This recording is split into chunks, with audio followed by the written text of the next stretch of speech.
All right, welcome to another edition of International Soccer Break. I'm your host, Sahil. This is the ONSIDE OFFSIDE show where we take a topic from the world of soccer or football, if you prefer, and I debate it with my illustrious colleagues, Rahi and Roy. If this sounds like something that would be interesting to you, please subscribe to our channel, like the video, and hit the bell notification icon to be notified of a new video. Okay, boys. Let's get into our topic of the week. I was, of course, too busy to talk to you guys because I was watching Champions League. So apologies for any missed messages, but this is what we're getting into. Would the best MLS team beat the worst Champions League team? Yeah. We just finished Champions League this week. We got MLS playoffs this weekend. How do you guys like this one? Good? Well done, illustrious colleague. I like this one. This is from the mind of the illustrious colleague. What do you think, Roy? Yes. Pretty good. Colleague. Yes. You're my colleagues. We are I'm colleagues. Just waiting for my paycheck. Since I'm an employee, colleague equals employee. Yeah, so I was too busy. Our finance department was too busy watching the Champions League this week. So. Okay. But what does that mean? Who's the worst Champions League team? Who are you? We're going to start off on a positive note and talk about who are we taking for the MLS team. Boys, It is LA's finest, LAFC, one of the 4 teams left. All right. It's not LA's finest. Come on. Galaxy is, and always will be LA's finest. What is Rocky doing? I don't know. He's doing an LA sign. LA Galaxy should have been the team. Here, fine. Let's see. We got. Oh, he's blocked up by the thing. All right. We'll do it again. There it is. Oh, wow. There it is. AL. What's American League? Like this? Alabama. Yeah. The Alabama. Alabama boys. Yeah. They don't have a team. All right. So we're taking now the worst team. The worst team in the Champions League. I know who it is. I know who it is. Who is it? Say it on 3, boys. 1, 2, 3. Manchester AC United. Milan. Yeah, I guess I knew it. Look at that. So I knew it. It's gonna be a close fight, boys. Look at this. Yep. 59 million to 87 million. Right? Yeah. Oh, 877 million. What? Look at that. And you know why? No one is gonna be able to beat Manchester United because why? Oh, you guys know why it is?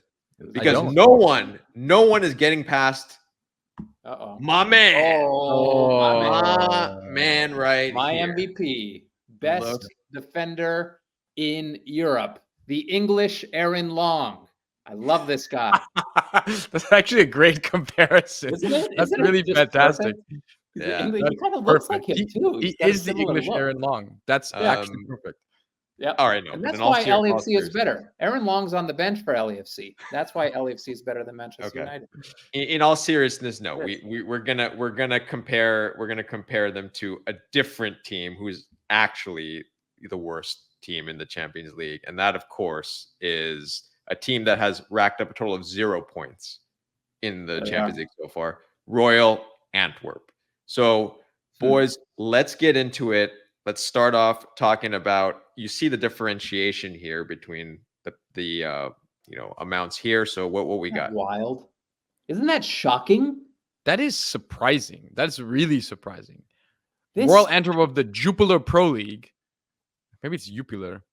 121 million? It's absolutely insane, because Antwerp, when you think of the name Antwerp, you don't think of big spenders. You think of a team that is Moneyball, that's trying to scrape through with the very little money they have. They're a small club in a small town, but they're spending more than double of arguably the best MLS team. That is insanity, and it's a wake-up call. It's a wake-up call for MLS. If we want to compete on the global level, increase the damn salary cap. Keep the salary cap, fine, but freaking double the Look at you know what's interesting? Look at the stadium capacities. 16,000 at Royal Antwerp, and LAFC has 22,000. I mean, that's a small team. And that's a tiny MLS stadium. Keep that in mind. That's 22,000 is way smaller than Galaxy's 27K plus. Nashville's 31 now. So yeah, It's great. And look at the logos, man. Look at Antwerp's logo. It seems like someone with a passion for graphic design put that together. Like, what the hell? Someone that right. with the passion in the 60s. Let's just look at some of the top players here. So, look at these close numbers as well. You know what's remarkable here is if you look at this page, there's only one player who, if you asked around the world, who's the most famous player on the sheet, it's clear, right? It's got to be Carlos Vela, right? It's Vela for sure. Yep. 1,000,000% Carlos Vela. But is he the by best player far on the sheet? lowest market value? He is 34. There's no resale value there. But and okay, so just a little point of clarification: the two guys on the bottom, Vermeeren and Keita, are both sub 25. Vermeeren's like 18, and he's already getting called up for Belgium. So I understand that he has future value. Yep. This is wild. The most expensive player on LAFC is Denny Bouanga at 8 million. That's less than a third of this 18-year-old, a third of Keita. It's insane, the difference of market value. And the question is this a reflection of the team's quality? Is this a reflection of the player quality? If we put Keita and Denny Bouanga side by side, will it be clear that one is 3 times better? I don't think so. I don't think market value reflects quality in that way, but I think it does say a lot that LAFC's value is less than half. Okay, cool. So let's break it down to what I'm trying to get to here with the onside offside topic. All right, so here we go. 2 legs, all on the line. Is LAFC beating Royal Antwerp? Mm-hmm. What are you doing? What you got? Is there a fly? No. Is there a fly going around? Just use your hand. What you got? They are not beating Royal Antwerp. They are too old. Chiellini may not be able to play both legs. Vela may get injured after the first leg. I mean, they're way too old compared to this Royal Antwerp team. But the bigger issue I have, and this is LAFC specific, but also MLS broadly, is there's no killer instinct. There's no edge. How many times have we seen MLS champions go play in the CONCACAF Champions League and fall flat on their face against inferior Mexican opponents that are not top of the table in Mexico? They don't have it when the pressure's on. They don't have it away from home. They don't have it in tough conditions. That's the biggest reason why MLS teams, and in this case, LAFC, is not going to beat Royal Antwerp over 2 legs. They're getting trucked on the road.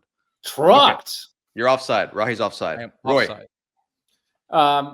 Totally disagree with your no edge comment. First of all, how many times has Antwerp won in Mexico? A whopping 0, my friend.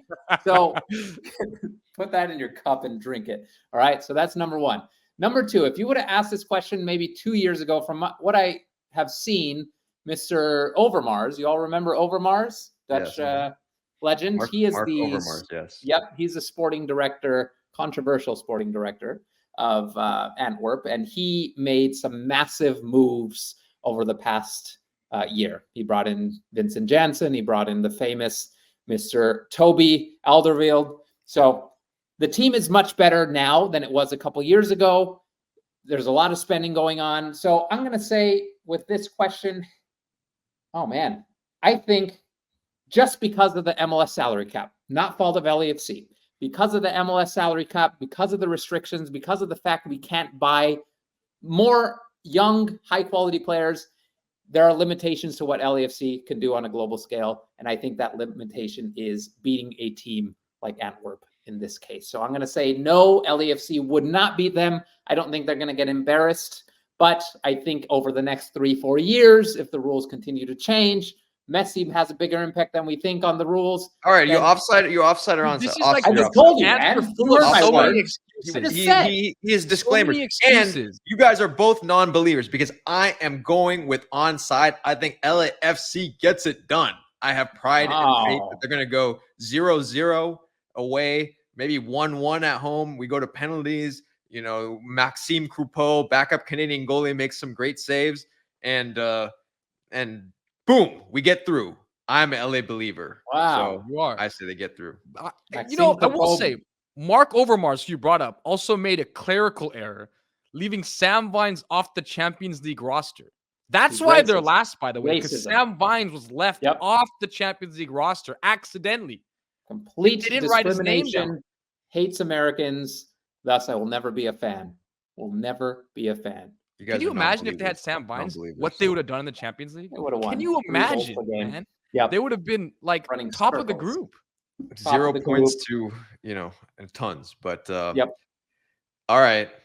Now that I'll end with that, the non-MLS believers over here. I'm the MLS homer on this particular episode. But anyway, for those of you who out there, please keep watching the MLS playoffs.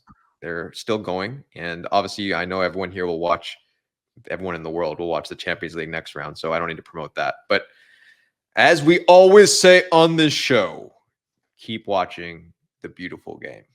Keep watching, my winning, right? friends. If you would have said LA Galaxy over LAFC, then I would be all Galaxy. 5-0 over Antwerp. Done.